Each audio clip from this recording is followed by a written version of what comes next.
I call to order the meeting of the Minnehaha Creek Watershed District Board of Managers on June 24th, 2021. All managers are present at the moment except Manager Sando, who will be with us shortly. I see members of the public, but no one here that's not on a specific issue, no one who wants to talk to the board. Am I right? So let's move to approval of the agenda. Is there a motion? Thank you, Manager Miller. Is there a second? Manager Olson? President, Yes.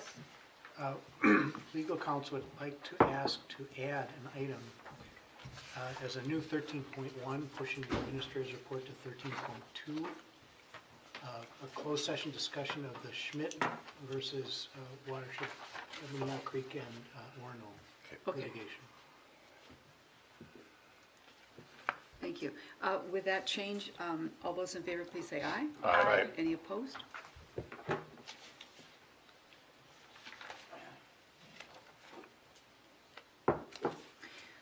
On the consent agenda this evening, we have two items: approval of the June 24th, 2021 board minutes, and approval of the joint Hopkins City Council board meeting on June 17th, the minutes for that as well. I had asked for one small change in the joint meeting, which is that I believe the straw poll vote was Wellington 4, Sherman 2, Alatus 1, and the draft says 3-3-1. We had different notes, You did? Okay. but I think Manager Loftus was the one at play. She was the Alatus vote. I'm pretty sure it was 4. I mean, I am sure it's 4 because I remember saying we have a majority of this board who wants a different candidate then. But if the tape says otherwise? What does Manager Loftus recall? I recall voting for Alatus, but that isn't, is that the question? The minutes say 3 Wellington, 3 Sherman. I think the vote was 4 Wellington, 2 Sherman, and 1 Alatus. Oh, well, so then it wasn't Manager Loftus. No. Well, the only reason it's important, I think, is that I just had made the point that we actually had a different majority opinion. Madam President, we can certainly go by your recollection. Does anyone recollect otherwise? I don't have any recollection. No, in the city went for Wellington all, Alatus. right? Yeah. No, Alatus. Lattice for one, but the second choice is Wellington completely. Right. I think could get down to, yeah, it was, Well, since we have different notes, I'll just My continue. memory says 4. 4, well, 2, 1. Yeah, that's Then I can pull it from the consent agenda, or we can just handle it informally as just a verbal change. handle it informally. I'm sorry? Handle it informally. Okay. So the motion would be to approve the minutes with that change on the vote, the straw vote total. Those in favor say aye. Aye. Opposed? Thank you. And President, I apologize, I missed who made the motion and second. It was Manager Miller and Manager Olson. Thank you. Sorry that I went too fast to get your 13-1, but we've got it now. Of course, the agenda has a list of upcoming meetings. I'll come back to the reports. With Manager Sando attending the virtual CAC, Manager Maxwell attending the virtual Metro Mod, as will other managers as well, and our standard July and August meetings. And of course, we're also having a July 26th board retreat. What's the date of the board retreat? 26th Oh, of July. Monday. July.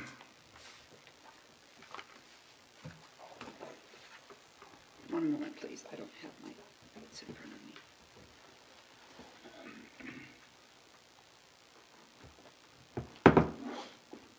Manager Loftus, would you give a report from the Operations and Programs Committee? Yes, of course. The Operations and Programs Committee met tonight.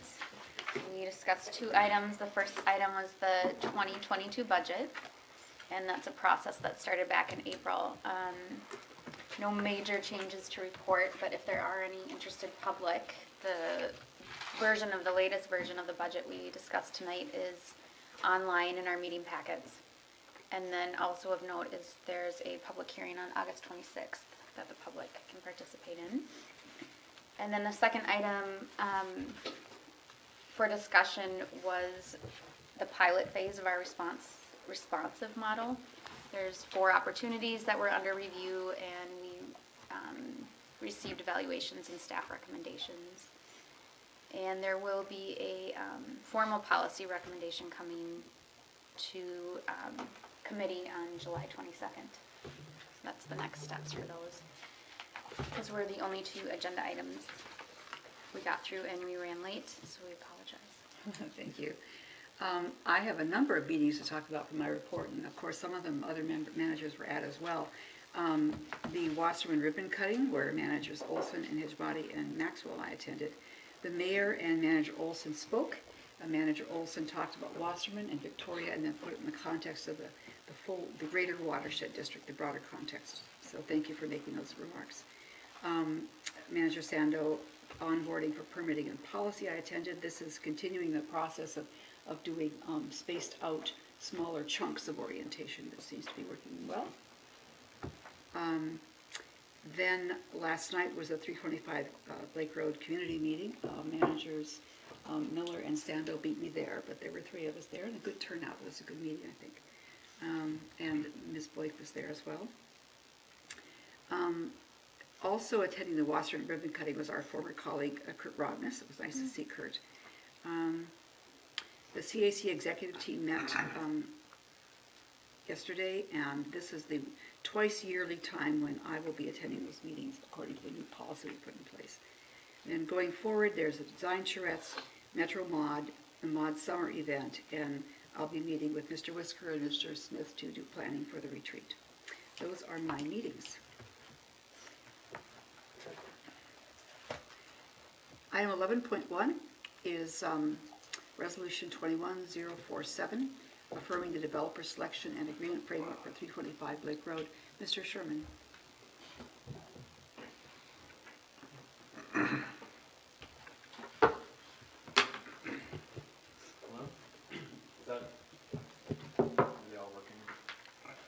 Green light.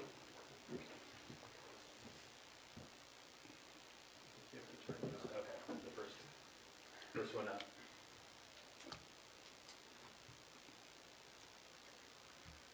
This is the story of our lives, getting used to getting back to where we used to be. There you go. There we go. We got you. Is that loud enough?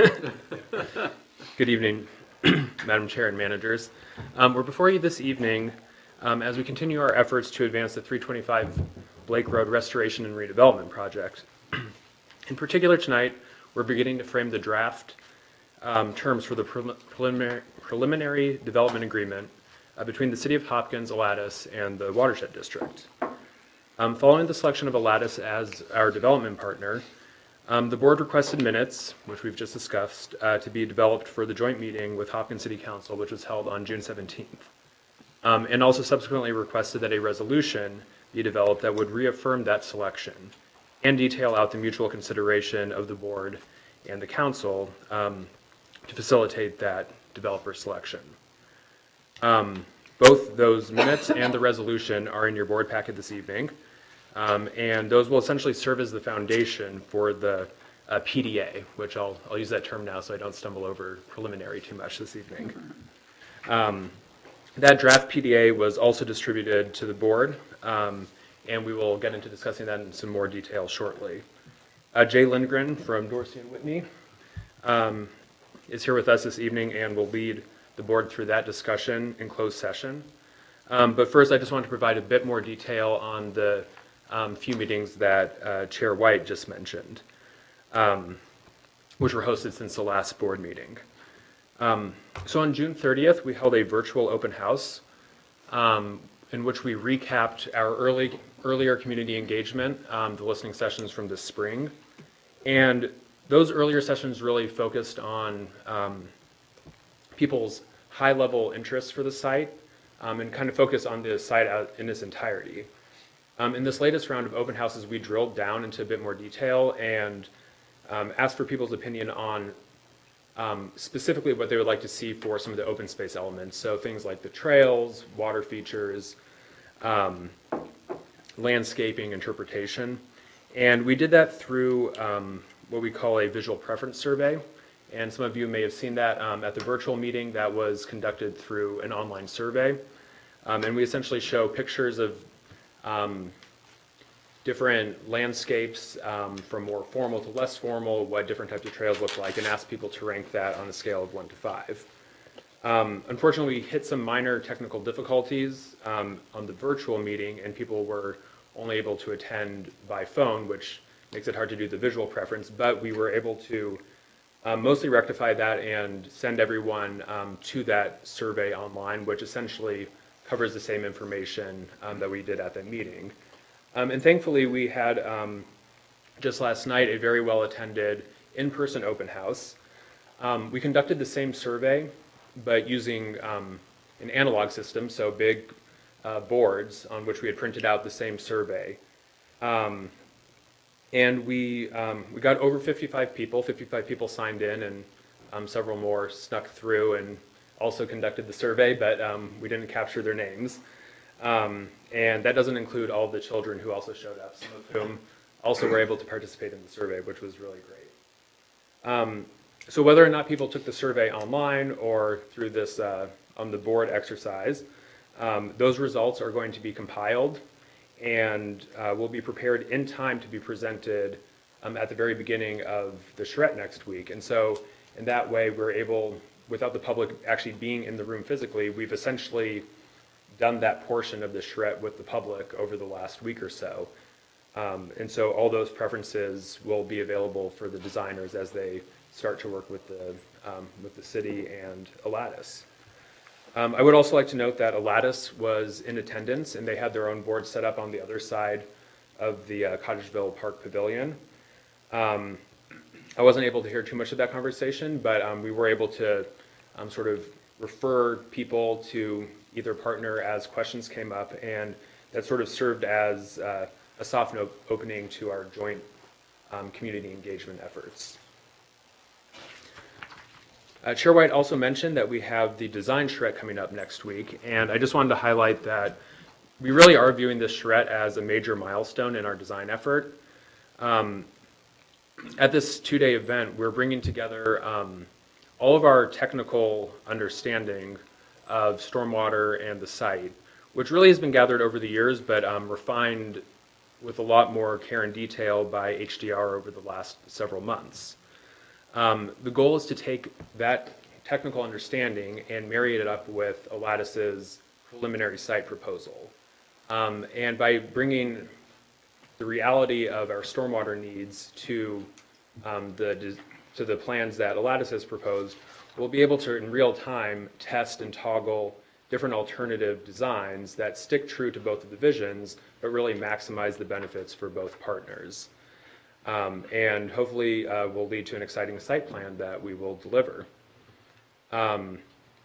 It's also an opportunity using the same information to design what we could term our contingency project, which would be a project making sure that we achieve our stormwater goals, whether or not a larger development comes to the site. So as a reminder, that charrette will be held on Tuesday and Wednesday of next week.